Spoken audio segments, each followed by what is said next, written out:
예, 오늘은 마가복음 3장으로 들어와 있습니다. 마가복음 3장. 예.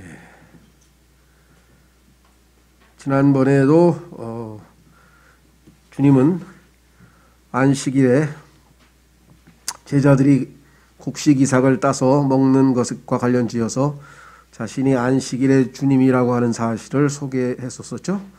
예, 오늘도 이제 안식일에 또 다른 병자 하나를 고치는데, 지난번에는 주님이 안식일의 주님이시다라고 하는 사실을 우리에게 알려주시고, 이번에는 그 안식일의 주님께서 자신의 양들을 돌보신다라는 사실을 우리가 또 배울 수가 있을 것 같습니다. 자, 마가복음 3장 1절에 보시면 그분께서 다시 회당에 들어가시니라.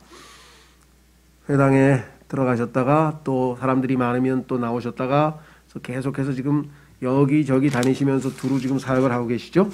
자, 사도행전 10장에 보면은 예수님의 사역에 대해서 이렇게 짧게 요약이 되어 있는데 한번 확인해 보겠습니다. 사도행전 10장. 사도행전 10장에 예수님께서 하신 사역이 어떤 방식으로 요약이 되어 있는가 이렇게 되어 있습니다. 38절.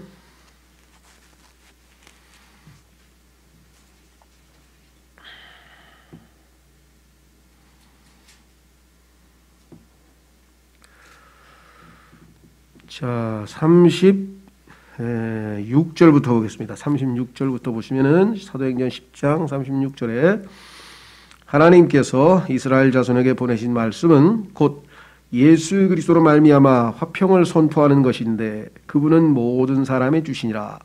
내가 말하노니 그 말씀 곧 요한이 침례를 선포한 뒤에 갈릴리에서 시작하여 온 유대에 두루 전파된 말씀을 너희가 알거니와 하나님께서 나사렛 예수님께 성령님과 권능으로 기름을 부으심에 그분께서 두루 다니시며 선을 행하시고 마귀에게 억눌린 모든 사람을 고치셨으니 이는 하나님께서 그분과 함께 하셨기 때문이라.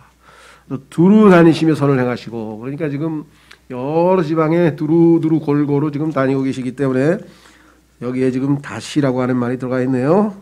마가복음 3장 1절에 그분께서 다시 회상에 들어가시니라.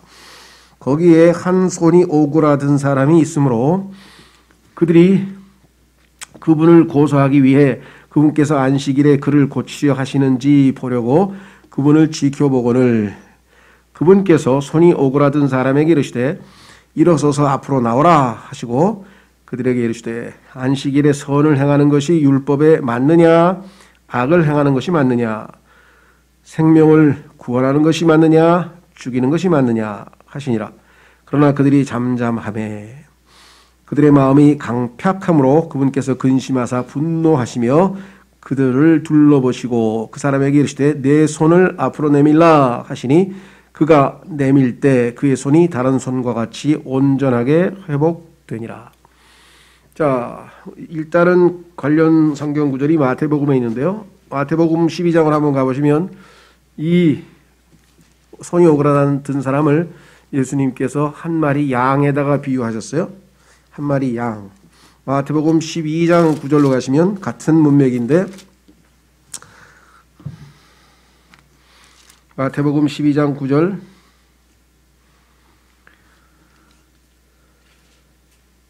그분께서 거기를 떠나 그들의 회당에 들어가시니라. 보라 거기에 한 손이 오그라든 사람이 있으므로 그들이 그분을 고소하기 위해 그분께 물어 이르되 안식일에 병을 고치는 것이 율법에 맞나이까 하니 그분께서 그들에게 이르시되 너희 가운데 어떤 사람에게 양 한 마리가 있는데 그것이 안식일에 구덩이에 빠지면 그가 그것을 붙잡아 올리지 아니하겠느냐. 그러하거든 사람이 양보다 얼마나 더 귀하냐. 그러므로 안식일에 잘 행하는 것은 율법에 맞느니라 하시고, 여기서는 예수님께서 정확하게 답을 제시하셨죠. 자, 다시 마가복음으로 돌아오셔서 말씀드린 것처럼 두 번에 걸쳐서 안식일에 주님께서 기적을 베푸시는데, 첫 번째는 안식일과 관련져서 자신이 안식일의 주인이시다라는 사실을 선포하셨고, 두 번째는 그 안식일의 주인 되시는 주님께서 자신의 양무리들을 돌아보시고 치유하신다라는 사실을 우리에게 마가복음에서도 보여주고 있습니다. 그렇죠? 자, 여기서 우선 일단 보시면 2절에 그들이 그분을 고소하기 위해, 목적은 예수님을 어떻게든지 고소하는 것인데, 왜냐? 첫 번째, 예를 들면 마가복음 1장에 한번 보시면 이들이 예수님께서 기적을 베푸셨을 때 그 순간에는 아주 뭐라고 표현해야 되나요? 입을 다물었어요. 너무나 그분의 놀라운 권위 앞에서. 자, 1장 27절에 보시면 1장 27절에 마귀를 쫓아내는 그 위대한 기적을 보고 1장 27절 그들이 다 놀라며 자기들끼리 물어 이르되 이것이 무슨 일이냐, 이것이 무슨 새로운 교리냐, 그가 권위를 가지고 심지어 부정한 영들에게 명령하니 그들이 그에게 순종하는도다 하더라. 이렇게 해서 처음에는 주님의 권위에 대해서 상당히 놀라움을 갖고 경이를 표했는데 문제는 어디 있는가? 지금 우리가 3장에 와 있는데 2장 23절에서 28절 지난주에 공부했던 그 내용을 보시면 왜 율법에 어긋나는 일을 하느냐? 사실은 율법에 어긋나는 것도 아니었죠. 이 사람들은 안식일에 소위 말하면 지나가다가 밀밭에서 배가 고파서 그 소위 말하면 곡식을 좀 까서 먹었는데 그것이 안식일에 해서는 안 되는 행위라. 이렇게 성경에 보니까 하나님께서 허락하신 행위였고, 그렇죠?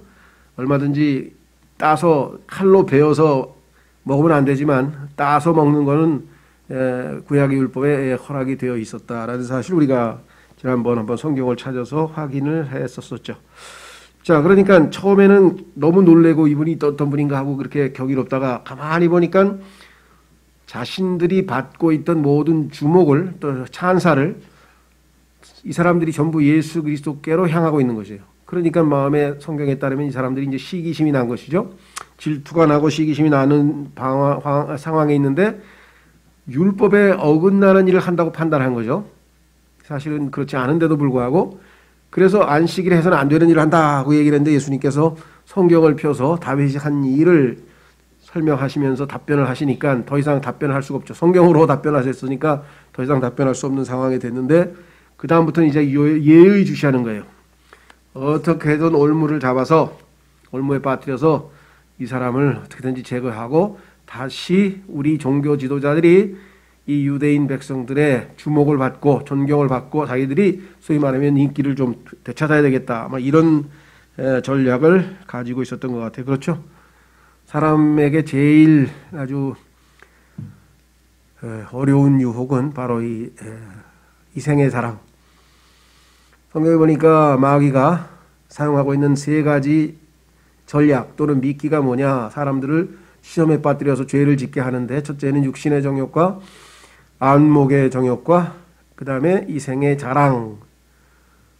육신의 정욕도 뭐 웬만한 사람도 쉽게 넘어가기 어렵죠. 다윗 같은 사람들도 무너졌으니까. 또 안목의 정욕도 마찬가지입니다. 악한이라고 하는 사람도 눈으로 보지 말아야 될 것을 봐서 문제를 일으켰고 많은 사람들이 눈으로 범죄를 한 것을 우리가 잘 알고 있습니다. 반면에 이 두 가지를 잘 극복하더라도 마음속에 있는 탐심, 마음속에 있는 자기가 굉장한 사람이다 라고 하는 그 자부심 또는 자존심, 자만이죠. 교만. 이것은 사실 극복하기가 너무 어렵습니다. 그래서 지금 자신들이 주목을 받던 상황에서 예수님께서 혜성과 같이 등장해서 모든 관심을 장악하게 되니까 이들을 이 경쟁에서 예수 그리스도를 없애는 쪽으로 마음을 먹고 있는 터다. 그래서 2절에 보니까 그들이 그분을 고소하기 위해 그분께서 안식일에 그를 고치려 하시는지 보려고 그분을 지켜보거늘. 근데 예수님 뭐라고 말씀하셨는가? 나오라 그러대. 그러면서 4절에 안식일에 선을 행하는 것이 율법이 맞느냐 악을 행하는 것이 맞느냐 생명을 구하는 것이 맞느냐 죽이는 것이 맞느냐 하시니라.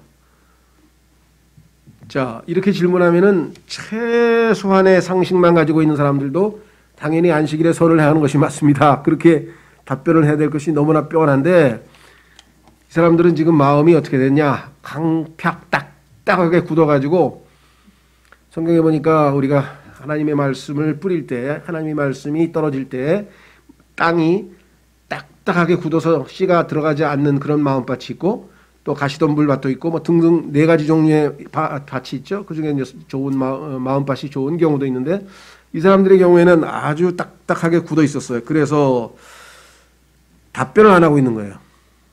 너무나 상식적인데 답변을 안 하고 있는 것을 보니까 마음에 지금 그 고집을 부리고 있는 것을 예수님께서 다 아셨죠. 그래서 5절에 그들의 마음이 강탁함으로 그분께서 근심하사 분노하시며 그들을 둘러보시고. 성경에 보면 여기 보시니까 분노라고 하는 표현이 나왔는데 분노.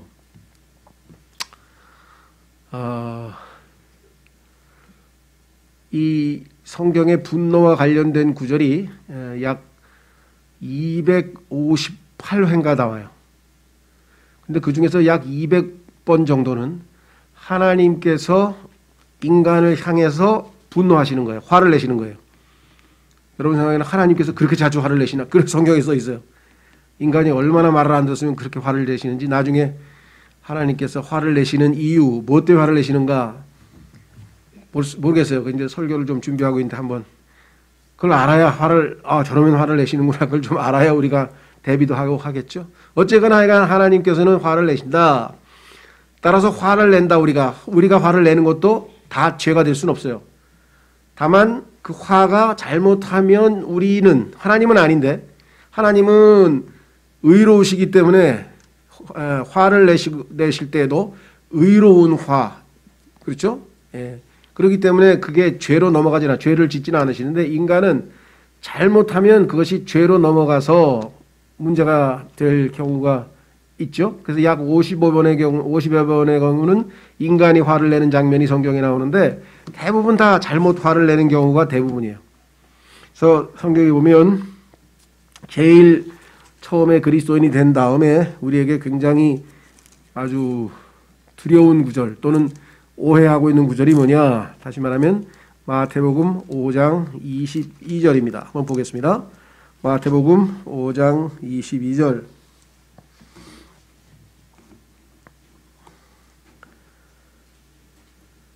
마태복음 5장 22절. 나는 너희에게 이르노니 누구든지 까닭 없이 자기 형제에게 화를 내는 자는 심판의 위험에 처하게 되고 누구든지 자기 형제에게 라가 하고 말하는 자는 바보란 뜻이죠. 공회의 위험에 처하게 되거니와 누구든지 너 어리석은 자여 너 이 멍청한 놈아 우리 그러죠. 하고 말하는 자는 지옥불의 위험에 처하게 되리라. 자, 만약에 여기에 까닭 없이라고 하는 말이 없다면 이 세상에서 모조리 다 지옥에 가는 거죠. 근데 성경에 보니까 예수님도 지금 보니까 마가복음 3장에서도 화를 내셨고 여러 번 화를 내셨는데 만약에 이 까닭 없이란 말이 없으면 예수님도 지옥에 갈 위험에 처했다? 이건 말이 안 되는 거죠. 그런데 마귀가 이 단어를 까닭 없이란 단어를 삭제시켜가지고 킹제임 성경을 제외한 모든 성경에서는 크리스찬이 화를 내면 지옥 가는 걸로 돼 있어요. 그러니 얼마나 하나님 말씀을 왜곡시킨 겁니까? 하나님께서 성경에 보면 200번이나 화를 내셨는데 그럼 하나님 어떻게 되는 거예요? 그렇죠. 자, 그래서 성경에서 이게 아주 무서운 구절입니다. 이거 잘못 붙들고 있다가 화를 냈다. 그럼 어떻게 되겠어요? 멍청한 사람은 이제 지옥에 떨어질까봐 버들버들 떨 거 아니야. 심판의 위에 처하게 될 위험에 빠진다고 했으니까 얼마나 버들버들 떨겠어요. 또 심약한 사람은 더더군다나 이것 때문에 막 죄책감에 그냥 정말 많은 사람들을 힘들게 하고 괴롭혔던 구절입니다. 무딘 사람이 넘어가는지 모르지만 하나님 말씀을 더 관심 갖고 있는 사람들은 이런 구절이 마귀에 의해서 잘못 전해져서 큰 참 낭패를 불러일으키는데요. 성경은 분명하게 말씀합니다. 까닭이 있으면 돼요. 분명히 하나님께서는 200번 화를 내셨는데 다 이유가 있으셨어. 합당한 이유가. 그렇죠? 우리도 이 세상에 살면서 누가 봐도 화를 낼 만한 상황이 벌어지는 게 있잖아요. 그렇죠? 예, 지난번에 이태원에서 그 클럽에 갔다가 자기가 들렸던 장소를 속이고 얘기를 안 해가지고 역학조사하는데 그게 확인이 안 돼가지고 막 100몇 명인가 막 엄청난 사람들 다 감염시킨 사람도 있고요. 그렇죠. 또 지금도 역학조사 막 자기가 들렸던 장소 다 속여가지고선 일 크게 벌린 사람들도 많잖아요. 그건 정말 당연히 화가 나는 거죠. 한 사람 때문에. 잘못을 저지른 것도 잘못인데 그걸 또 숨겨가지고 더 많은 사람들을 갖다가 감염시켰다. 그것뿐만 아니라 우리가 개인 생활에 있어서 부모 자식 간에도 그렇고 하여간 누가 봐도 화를 내야 될 합당한 이유가 있다. 그럼 당연히 화를 내야죠. 화를 안 내는 게 이상하죠. 그렇죠? 만약에 다른 사람이 우리 아버지 욕했다. 그런데 히히 웃으면 그건 제정신입니까? 그건 미친 거죠. 그렇죠? 누가 예수님을 욕했다. 그럼 여러분들이 그냥 가만히 있습니까? 당연히 당신이 뭔데 그 거룩하신 분을 욕하냐. 뭐 이러고 한 방 나와야 되겠죠. 뭐 때로는 용기가 없어서 그냥 이렇게 할지는 모르지만 화를 내는 건 너무나 당연하다. 자, 그래서 성경에서 그리스도인에게 있어서는 화와 관련지어서 기본적으로 몇 가지 원칙이 있습니다. 그래서 시간이 없으니까 찾지는 않겠고요. 나중에 성경을 찾아보면 여기 나와 있죠. 이유가 있어야 된다. 이유가 있으면 누가 봐도 정당한 상황에서 화를 냈다. 그럼 뭐 화를 내는 거죠. 자, 두 번째는요. 화를 내되 죄를 지어서는 안 된다. 일정한 어떤 정도를 넘어서면 이게 죄로 될 수 있고 그래서 위험하다는 거죠. 그래서 그것을 해가 지기 전까지 빨리 그 화를 빨리 풀고 정리가 돼야 돼요. 자, 한번 확인해 보겠습니다. 에베소서 4장 26절. 에베소서 4장 26절.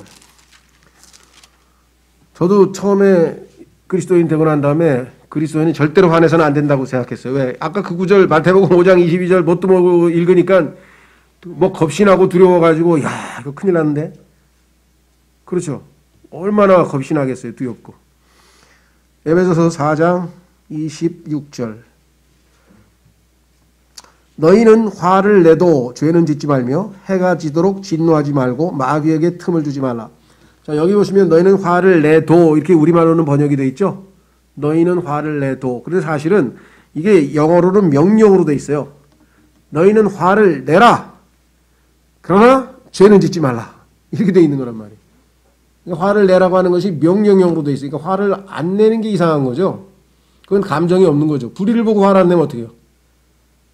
그죠? 예, 불의를 보면 당연히 우리에게 하나님의 의로운 성품이 있다면 당연히 화가 나는 거죠. 자, 그래서 이유가 있어야 된다. 화를 낼 때는. 두 번째는 여기 나와 있는 것처럼 죄는 짓지 말아야 된다.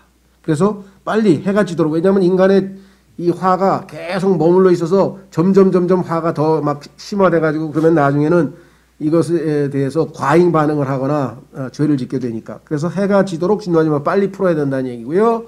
또 한 가지 제가 찾지 않았습니다만 잠언에 가면 화를 낼 때 천천히 내야 돼요. 너희는 화를 슬로우 천천히 내야 돼.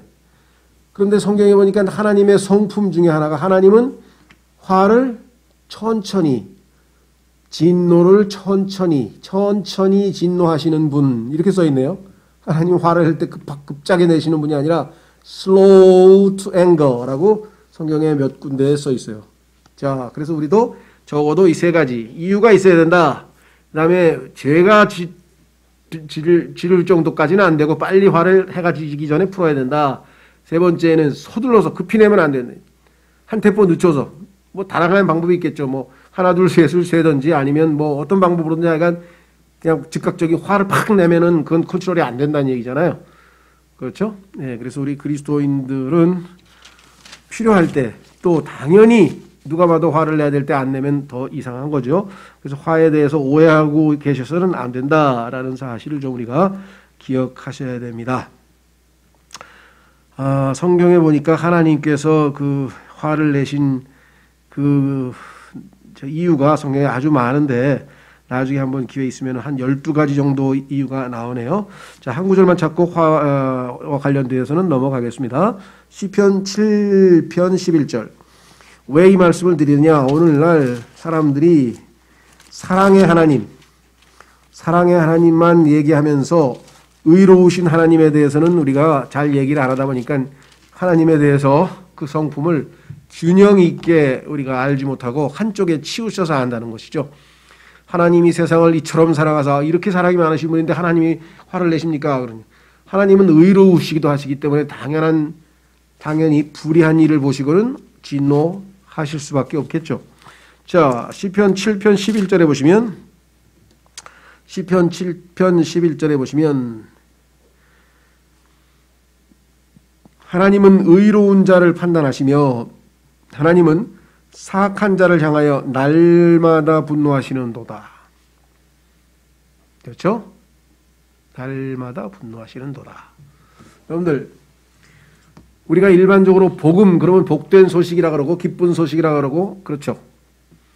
그런데 로마서 1장에 가면은 하나님의 복음을 소개하는 첫 단어가 뭐냐? 하나님의 복음을 소개하는 첫 장면이 로마서 1장 18절인데 그 첫 번째 단어가 진노예요. The wrath of God. 하나님의 진노가 하늘로부터 조차 나타났다. 하늘로부터 하나님의 진노가 이 땅 위에 계시되어서 꽉 차 있다. 이유가 뭐냐? 불경건, 즉 하나님을 하나님으로 올바르게 대접하지 않고 감사치도 않고 하나님께 영광도 안 돌리고, 두 번째 불의, unrighteousness, 사람을, 하나님이 우리와 똑같은 이웃, 나 이외에 다른 사람을 바르게 대하지 못했다. 이게 부모는 부모로 대해야 되고, 형제는 형제로 대해야 되고, 친구는 친구로 대해야 되고, 이웃은 이웃으로 대해야 되고, 그렇죠? 아내는 아내로, 남편은 남편으로 대해야 되는데 하나님이 원하시는 올바르게 사람들을 대하지 아니하고 이기적으로 대하고 그 사람들에게 해를 끼치고 상대방들에게 죄를 짓고 잘못을 저지르고 이런 일들이 벌어져서 하나님과의 관계도 망가졌고 수평관계, 인간관계도 다 하나님의 뜻에 어긋나서 이 세상이 완전히 죄덩어리가 돼서 하나님께서 이 지구를, 이 땅을 바라보실 때 하나님의 진노가 하늘로부터 이 땅 위에 계시되었다라고 시작하는 것이 성경의 복음의 시작이에요. 그래서 이 땅에 있는 모든 사람 다 심판의 대상인데 이때 하나님의 사랑과 긍휼이 나타나서, 그렇죠? 성경에 보니까 하나님의 친절이 나타나고 하나님의 긍휼이 나타나고 하나님의 사랑이 나타나고 하나님의 은혜가 나타나서 이 죄인들을 위해서 자신의 아들을 주시고 그가 우리를 대속하셨다. 이렇게 나온다. 그러니까 진노로 인한 우리의 심판이라고 하는 것이 전제될 때 예수님의 십자가의 사랑과 구속이 의미가 있는 것이다. 그래서 하나님은 의로우신 하나님이시고 그리고 사랑이신 하나님이시다는 것이 우리가 균형을 잡혀서 이해를 해야 된다. 자, 다시 돌아오셔서 마가복음으로 다시 돌아갑니다.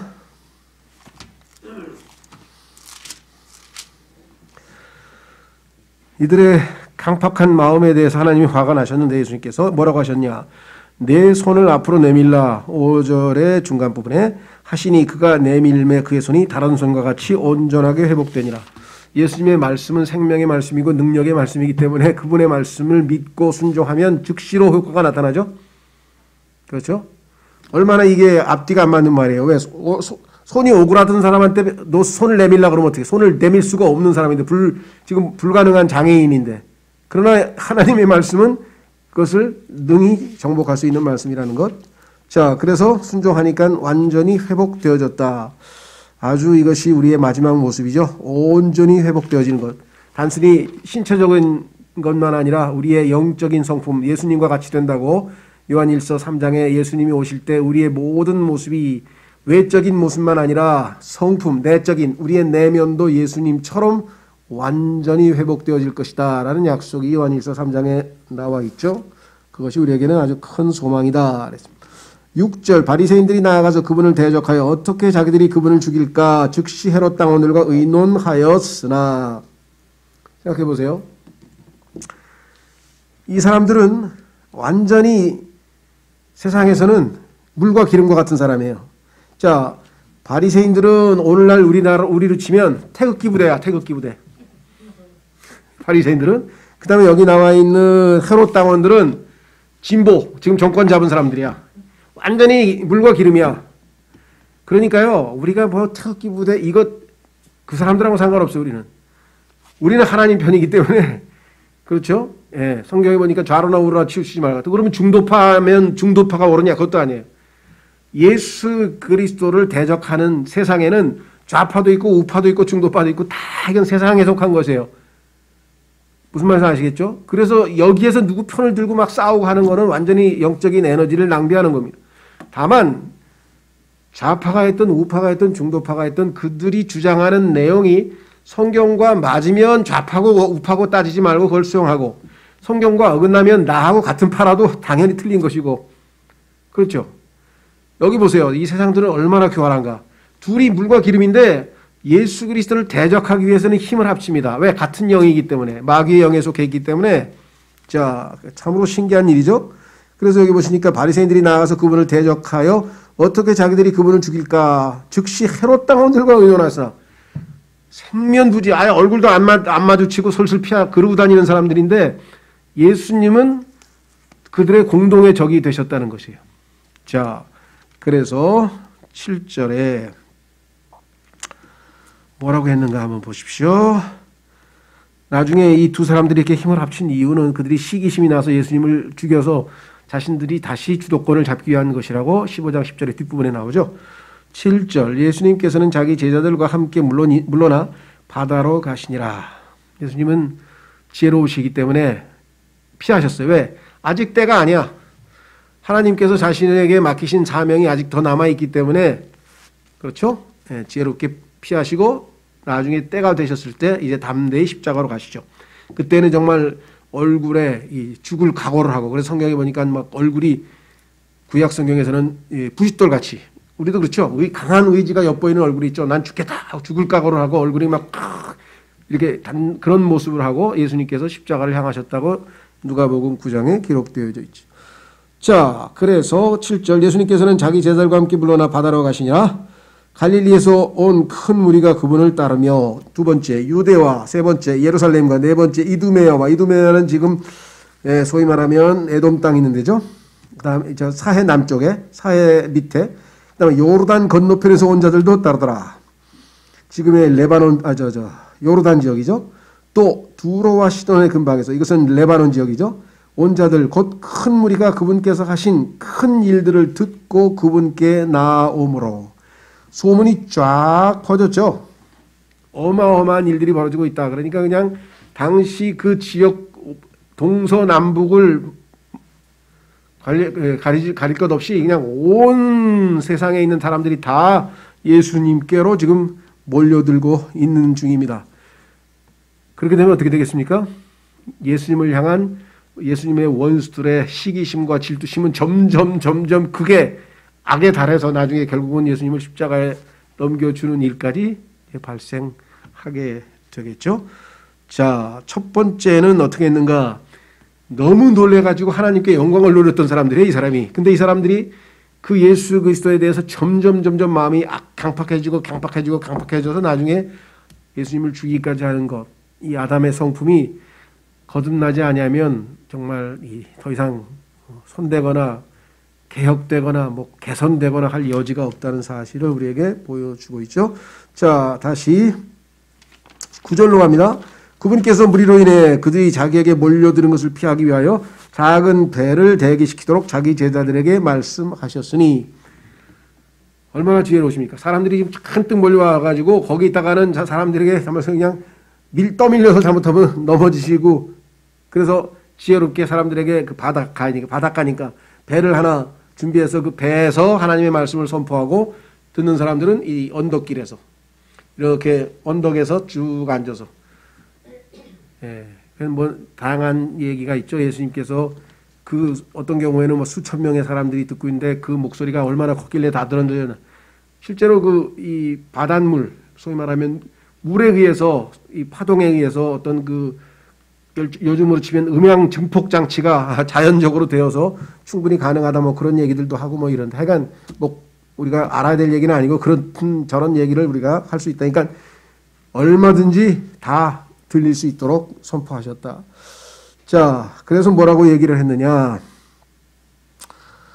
9절에 그분께서 무리로 인해 그들이 자기에게 몰려드는 것을 피하기 위하여 작은 배를 대기시키도록 자기 제자들에게 말씀하셨으니 이는 그분께서 많은 사람들을 고치셨으므로 역병에 걸린 자들이 다 그분께 손을 대려고 그분께 몰려들었기 때문이더라.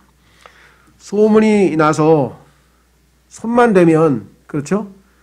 예수님께 손만 대면 병이 다 낫더라 이렇게 되니까 그냥 어떻게든 가서 만지려고 이렇게 애를 썼는데 나중에 이것이 미신이 되어버렸어요. 미신. 그래서 포르투갈에 있는 파티마 들어보셨는지 모르겠어요. 가톨릭에서 파티마라고 하는 장소에서 성모 마리아가 나타났는데 거기에 가가지고 뭘 하나 만지면 뭐라더라 뭐가 되고 또 로마나 이 유적지 같은 데 가면은 뭘 하나 만들어 놓고 거기다가 팔에다가 키스를 하면 무슨 소원이 이루어진다는 등 그래서 하도 만져가지고 다 다뤘다 이런 얘기 저런 얘기 나오잖아요. 그 원조가 바로 이거예요. 지금 예수님 옷을 만지면 병 고치는 걸로 착각한 거예요. 자, 그것은 예수님의 옷에 능력이 있는 게 아니라 예수 그리스도에게 있는 것이죠. 예를 들면 5장으로 가보겠습니다. 5장에 가면 그분의 효능이 치유하는 능력이 예수님으로부터 나간 거죠. 마가복음 5장 28절.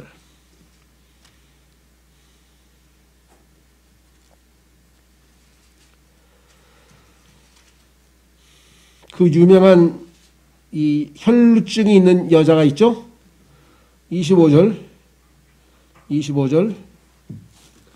12해 동안 혈루증이 있던 어떤 여자가 있었는데 그녀가 많은 의사에게 많은 일들로 고통을 받고 자기가 가진 모든 것도 허비하였으나 오늘날이나 옛날이나 의사한테 돈 써가지고 제대로 고치지도 못하고 돈 날리는 사람이 뭐 한둘이가 아니죠.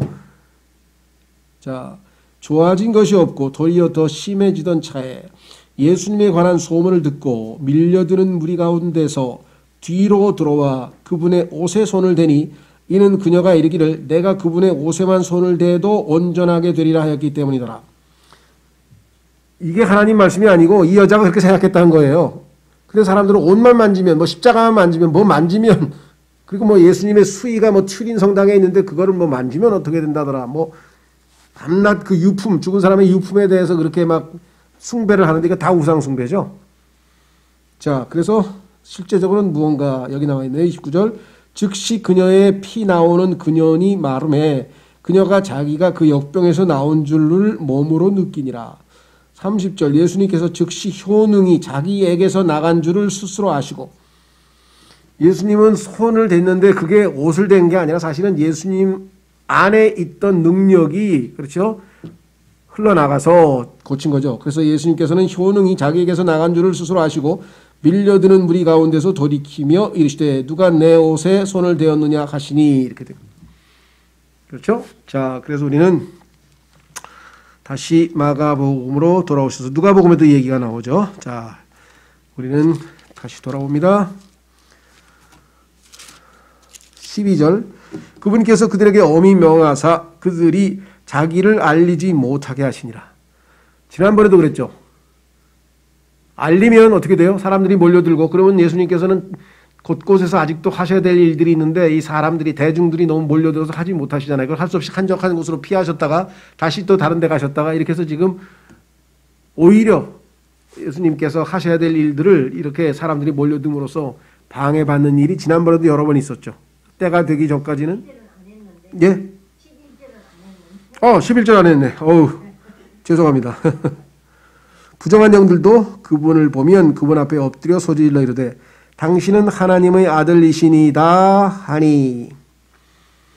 자, 이 고백을 듣고 이 사람이 그러면 예수 믿고 구원받았냐? 만약에 어떤 사람이 이렇게 얘기했다. 이건 아니죠. 자, 중요한 거는 뭐냐면 이분을 그러니까 하나님의 아들이시니다는 그 고백만 중요한 게 아니라 그래서 그 하나님의 아들을 내가 믿음으로 받아들였느냐 안 받아들였느냐지 이 객관적인 사실을 아는 것은 이제 이분을 받아들이느냐 안 받아들이느냐에 대한 어떤 조건 이걸 알아야 정확하게 알아야 받아들일 거 아니겠어요? 그러나 알면서도 거부한 사람들도 얼마든지 있을 수 있다는 것이죠. 그래서 성경에 요한복음 1장에 받아들이는 자, 예수님을 받아들이는 자, 알고 있는 사람 많아요 지금. 근데 여러 가지 이유로 다양한 이유로 거부하거나 또는 미루고 있는 사람도 있고요. 의지적 결단을 내리지 못하고 있는 경우가 있어요. 다양한 이유로. 그래서 분명하게 여기에서 이 마귀도 하나님이 누구이신지를 안다라고 하는 것은 소위 말하면 머리로 객관적으로 인지한다는 것이죠. 그럼에도 불구하고 그분과의 주관적 만남, 예수님이 나의 구세주, 예수님은 온 인류의 구세주입니다. 이거 아는 거하고 그분이 나의 구원자이십니다 하고 고백해서 그분을 받아들여서 그분과의 개인적 관계를 맺는 거하고는 별개의 문제라는 것이죠. 오늘날 많은 사람들이 그냥 어떤 이 기독교를 나는 인정한다. 기독교가 제일 좋은 종교다. 이것 얘기하는 것이 성경에서 말씀하시는 구원이 아니라는 사실을 우리가 확실하게 알 수가 있죠. 그래서 성경에 보니까 야고보서에 써 있죠. 기억나세요? 한번 확인해 보시죠. 야고보서 귀신도 마귀도 알고 떤다 그랬죠?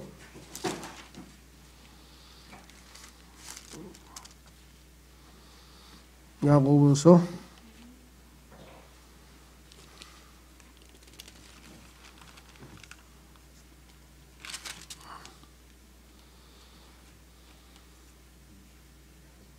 몇 절이죠? 2장 10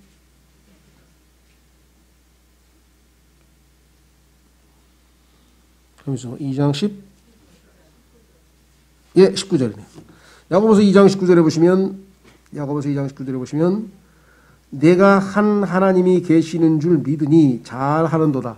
계신 것 믿는 것 잘하는 거예요. 그러나 그것에 끝나는 게 아니라 그분을 믿음으로 받아들여야죠. 그래서 여기 이렇게 했어요. 마귀들도 믿고 떠느니라. 아까 야고보에서 마귀가 다 인정하죠? 예. 자, 그래서 우리는 다시 마가복음 3장 11절로 돌아옵니다. 예.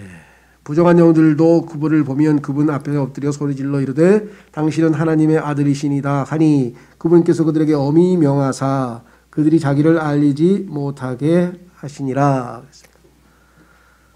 자, 그 다음에 13절부터 15절까지 잠깐 조금 더 보겠습니다. 또 그분께서 산에 오르사, 이번에는 또 산으로 가셨네요. 아까 사도행전에서 기억나시죠? 예수님이 두루 다니시며 여기저기 바쁘게 부지런히 다니시면서 계속해서 마귀들을 쫓아내시고 병을 고치시고 선을 행하시고 그 세 가지가 예수님이 하신 일이죠. 자, 자기가 원하는 자들을 부르시니 그들이 그분께 나아오니라. 그분께서 12를 임명하셨으니 12사도라 그러죠.